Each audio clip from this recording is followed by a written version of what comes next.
धाकड़ खबर, बेखौफ सुबह बेबाक अंदाज।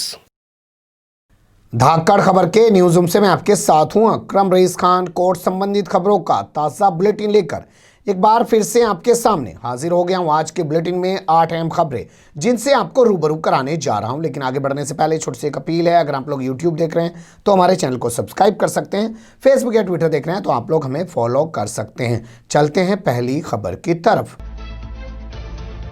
पहली खबर जो आज सुप्रीम कोर्ट से आई और काफी महत्वपूर्ण खबर है, और मोदी सरकार की तो बल्ले बल्ले हो गई है इस खबर के सामने आने के बाद। मोदी सरकार के मंत्री बयान देने लगे हैं कि साहब अब बनेगा दिल्ली विश्व स्तरीय शहर। भाई अब तक कौन रोक रहा था बनाने से? 6 साल से सत्ता में बैठे हो, 6.5 बरस हो गए, कहीं तो कुछ बना देते। और विश्व स्तरीय शहर बनाओगे तो जमुना के उधर ही बनाओगे कि जमुना के इधर भी बनाओगे जहाँ झुग्गियाँ बसी पड़ी, ये भी कुछ बताना चाहिए।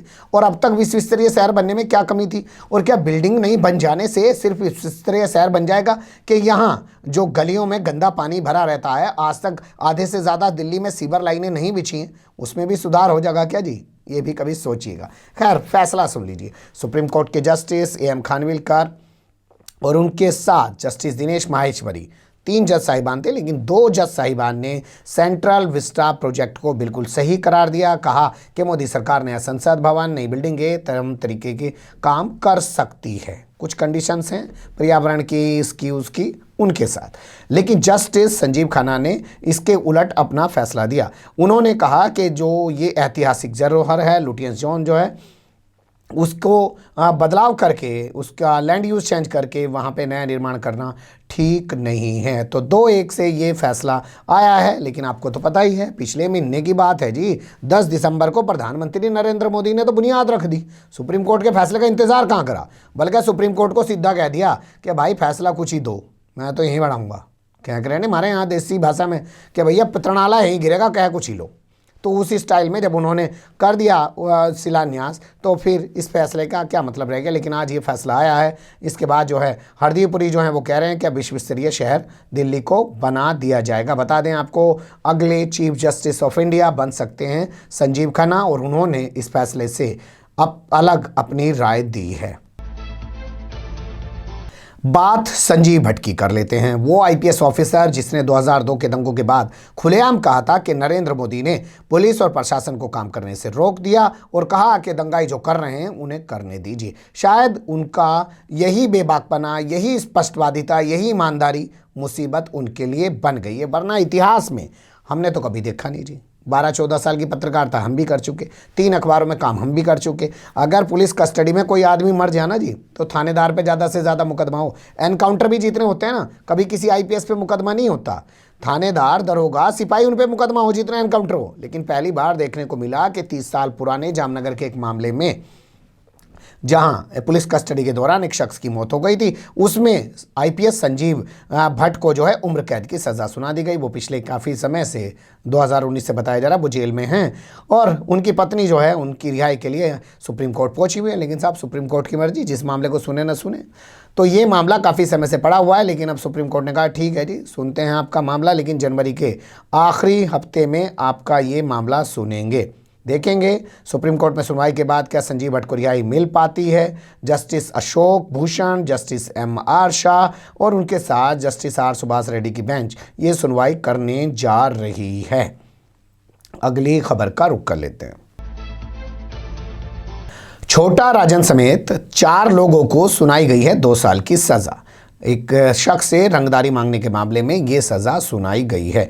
मुंबई की जो सेशन अदालत है, सेशन कोर्ट है, उसने गैंगस्टर छोटा राजन, सुरेश शिंदे और इसके अलावा लक्ष्मण निगम उर्फ जो है ये दादिया, और इसके अलावा सुमित विजय नाम के जो ये सुमित विजय महात्रे नाम के जो 4 शख्स हैं, इनको जो है 2 साल की सज़ा सुनाई है। पनवेल के एक बिल्डर हैं जिनका नाम है नंदू वाजेकर, उनको धमकी देकर उनसे 26 करोड़ रुपए की उगाही कर ली गई थी, जिसकी बाबत उन्होंने FIR दर्ज की गई थी। मामला क्या था थोड़ा वो बता दीजिए। एक एजेंट था जिसने इनको ज़मीन खरीदवाई बिल्डर को, उसका नाम था परमानंद ठाकुर। उसके कमीशन के 2 करोड़ रुपए बनते थे। इन्होंने 2 करोड़ रुपए देने में थोड़ी आनाकानी की, भाई कमीशन के पैसे हैं थोड़े कम कर ले यार, ऐसी कुछ बात होगी। तो उन्होंने कहा अच्छा हमारे पैसे कम कर रहा, मैं छोटे राजन को बुला के ला रहा हूँ। फिर बताया गया छोटे राजन के लोग आए, धमकाया, सटकाया, इनसे पैसे उतार लिए। उस वक्त वो CCTV फुटेज और तमाम चीज़ें सबूत के तौर पे पुलिस ने जुटाई और छोटा राजन पे मुकदमा चलाया और अब जाके 2 साल की सजा इस मामले में हुई है। अगली खबर का रुख कर लेते हैं। उमर खालिद जो जेएनयू के स्टूडेंट हैं और अभी फिलहाल तिहाड़ जेल में बंद हैं, उन पर आरोप है कि उन्होंने दिल्ली में दंगे भड़काने में अपनी अहम भूमिका निभाई है और उन पर यूएपीए लगा रखा है। उन्होंने एक अर्जी कड़कड़डुमा कोर्ट में, जो दिल्ली की एक डिस्ट्रिक्ट कोर्ट है, जिला अदालत है, उसमें दाखिल की। उन्होंने कहा, मैं इस मामले का आरोपी हूँ और नियम अनुसार मुझे चार्जशीट की कॉपी मिलनी चाहिए, लेकिन मुझे तो चार्जशीट की कॉपी मिली नहीं।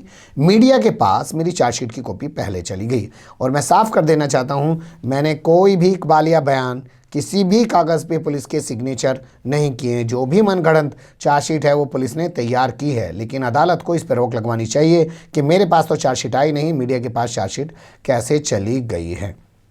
अब अदालत इस पर सुनवाई करेगी और देखेंगे क्या फैसला आएगा। लेकिन आपको बता दें, ये तो आपने रिया चक्रवर्ती वाले मामले में देखा होगा, खबर आ गई है ये व्हाट्सएप चैट मिल गया। भैया तुझे कैसे मिल गया व्हाट्सएप चैट? ये तो इन्वेस्टिगेशन ऑफिसर के पास थे, लेकिन अंदर से निकाले जा रहे थे, दिए जा रहे थे, क्योंकि आजकल यही तो चरित्र बन गया है पुलिस का और पूरे सिस्टम का कि वह मीडिया के जरिए थूको और भाग जाओ।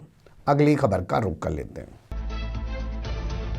वकीलों और जजों को भी पहले चरण में ही लगाया जाना चाहिए कोरोना का टीका। अच्छी बात है भाई, ये भी तो जो है फ्रंट लाइन वॉरियर्स हैं। बताइए, अदालतें भी तो फैसला दे रही थी, वकील भी तो जाके अपनी जान हथेली पे लेके कोर्ट में खड़ा था, तो उसे क्यों नहीं लगाओगे जी? 1 करोड़ जो है सिर्फ जो है उसको लगाए जाएंगे शुरुआत में मेडिकल स्टाफ से, और 2 करोड़ रुपए 2 करोड़ जो टीके लगाए जाएंगे वो है फ्रंट लाइन वॉरियर्स को लगाए जाएंगे। तो अब सरकार ने वकीलों का और कोर्ट अदालतों का तो जिक्र किया ही नहीं, तो तमिलनाडु एडवोकेट एसोसिएशन जो है उसे बड़ी चिंता हुई। उनने पत्र लिख दिया मद्रास हाई कोर्ट को और सुप्रीम कोर्ट को और साथ में मुख्यमंत्री को और प्रधानमंत्री को, कहा कि जी आपके पत्र में हमारा तो कोई जिक्र ही नहीं है, हमें भी पहले ही चरण में टिक्का लगाओ जी। ऐसी मांग के साथ उन्होंने अपना पत्र जारी किया। देखेंगे सरकार इस पर क्या डिसीजन लेगी। अगली खबर का रुख कर लेते हैं। काफ़ी दिलचस्प खबर है, नोट करके रख लीजिएगा। आप लोग तो लाके ऐसे ही ठगे जाते होंगे, इस्तेमाल करने के बाद कभी सोचते भी नहीं होंगे। हालांकि कुछ लोग आपका मजाक भी उड़ाते होंगे, लेकिन इस शख्स को तमाम चीज़ों का एहसास हुआ कि ठगा भी गया और लोगों ने इसका मजाक भी उड़ाया, तो ये पहुंच गया उपभोक्ता फोरम और इसने ठोक दिया 5 लाख रुपये का जुर्माना। हालांकि उपभोक्ता फोरम भी कमाल की निकली, उन्हें 5 लाख का जुर्माना तो दिलाया नहीं, 10,000 रुपये का जुर्माना दिलाया है। बाल नहीं आए तो एक शख्स जो है वो पहुँच गया उपभोक्ता फोरम और उसने कहा कि साहब वो फिल्म का फला हीरो है ना जी, उसने कहा था ये क्रीम लगा लो बाल आ जाएंगे, 6 महीने के भीतर बाल आ जाएंगे। बाल आए ना तो अब एक काम करो, उस कंपनी पे और वो जो फिल्म अभिनेता है जो वो एडवर्टीज़ कर रहा था जिसके भरोसे पे हमने खरीदा, उस पर केस चलाओ और मुझे 5 लाख रुपए दिलवाओ। केरल के त्रिशूर की उपभोक्ता अदालत में पहुंचा है दिलचस्प मामला सुनने के बाद अदालत ने धात्री हेयर क्रीम पर 10,000 रुपये का जुर्माना लगाया और साथ ही उसके लिए ऐड करने वाले जो फिल्म अभिनेता हैं जिनका नाम है अनूप मेनन, उनको बुलाकर जमकर फटकार लगाई और उन पर भी 10,000 रुपये का जुर्माना लगाया। जब उनसे पूछा कि क्या आपने धात्री वाली जो एक क्रीम है जिसमें आप लोगों को कह रहे हो बाल आ जाएंगे, आपने इस्तेमाल करी? उन्होंने कहा ना जी, मैंने तो कभी ना करी जी, मैं तो अपनी माँ का बनाया हुआ तेल लगाता हूँ जी अपने बालों में जी। तो खुद तो अपनी माँ का तेल लगा रहा भाई, लेकिन लोगों से पैसे लेके लोगों से ज़रूर कह रहा कि अपने बालों में क्रीम लगा लो तो बाल आ जाएंगे। तो ये एक शख्स थे जिनका नाम था फ्रांसिस वाड़क्कन नाम के शख्स थे। इनके साथ ये ठगी हुई। इनका कहना है जी मैं तो 376 रुपये मैंने खर्च किए और मैंने 6 महीने तक इस्तेमाल किया और मेरे बाल नहीं आए और मैं मजाक का पात्र बना। मेरे साथियों ने, मेरे दोस्तों ने मेरा मजाक उड़ाया, मुझे तो 5 लाख का मुआवजा दिलाओ। तो अदालत ने 5 लाख का तो नहीं दिलाया, 10,000 रुपये का मुआवजा ज़रूर दिलाया, लेकिन एक नज़ीर ज़रूर है, आप भी याद रखिएगा। अगली खबर का रुख कर लेते हैं। काफ़ी दिलचस्प खबर है जो सुप्रीम कोर्ट से हमारे पास आ रही है। कोई भी कानून बनाने से पहले उसका मसौदा जो है वो वेबसाइट के ज़रिए या पब्लिक डोमेन में 60 दिन पहले आ जाना चाहिए और उस पर लोगों की राय लेने के बाद ही कानून बनाया जाना चाहिए। ये मांग करते हुए सुप्रीम कोर्ट में एक PIL यानी कि जनहित याचिका दाखिल की गई है। बीजेपी के नेता हैं और एडवोकेट हैं अश्विनी कुमार उपाध्याय और वो बहुत सारी PIL दाखिल करने के लिए जाने जाते हैं। उनका कहना है साहब 10 जनवरी 2014 का वक्त था, 10 जनवरी 2014 का, नरेंद्र मोदी के आने से पहले की बात है। वो नरेंद्र मोदी तो 26 मई 2014 को आए थे। तो 10 जनवरी 2014 को सचिवों की मीटिंग हुई और उसमें तय किया गया कि पूर्व विधान परामर्श नीति पर काम किया जाएगा। पूर्व विधान परामर्श नीति, मतलब कोई भी कानून बनाने से पहले परामर्श लिया जाएगा, ऐसी एक नीति बनाई जाएगी, लेकिन बाद में इस पर कोई काम नहीं किया गया, अमल नहीं किया गया, और उसका असर आज ये हो रहा है कि किसानों पे कानून थोप दिया गया। किसान कह रहे हमारे से तो पूछा ही नहीं, और सरकार अब कह रही है पूछ रहे तुम्हारे से बताओ क्या संशोधन करना, लेकिन किसान कह रहे हैं हम तो ना मानते, इसको कैंसिल कर दो। तो ये तमाम तरीके के इन्होंने हवाले दिए हैं। अब इस पर देखना दिलचस्प होगा कि सुप्रीम कोर्ट क्या आदेश देता है। अगली और आखिरी खबर का रुख कर लेते हैं। ममता सरकार ने दाखिल किया अपना जवाब, अब काउंटर दाखिल करेंगे पिटिशनर। जी हाँ, ये ममता बनर्जी सरकार से जुड़ा एक मामला है जो सुप्रीम कोर्ट में विचाराधीन है, जिसमें कहा गया है कि वहाँ पर एक शख्स की मौत हुई, 2 गोलियां उसको मारी गई और उसके बाद उसकी लाश को पेड़ पे लटका दिया गया, और ये असल में हत्या है। इसकी जांच NIA या CBI से होनी चाहिए।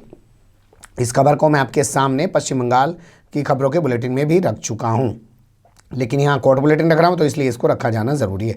देवेंद्र नाथ राय उनका नाम है, और उनके मामले की CBI और NIA जांच कराने की मांग की गई है। शशांक शेखर झा नाम के एक एडवोकेट हैं, उन्होंने पिटीशन दाखिल की है। उनकी पिटीशन पर सुप्रीम कोर्ट ने नोटिस जारी किया। ममता बनर्जी सरकार ने अपना जवाब दाखिल कर दिया। अब शशांक शेखर झा को काउंटर दाखिल करना है इस पूरे मामले में अपना, उसके बाद देखेंगे सुप्रीम कोर्ट इसमें क्या फैसला लेता है। पर ममता बनर्जी सरकार ने साफ कर दिया कि इस मामले की CBCID जांच पहले से ही चल रही है, और हमारी पुलिस या सिस्टम किसी का चेहरा, जात या धर्म देखकर या पार्टी देखकर काम नहीं करती है। जो होता है उसी तरीके से निष्पक्ष काम करती है।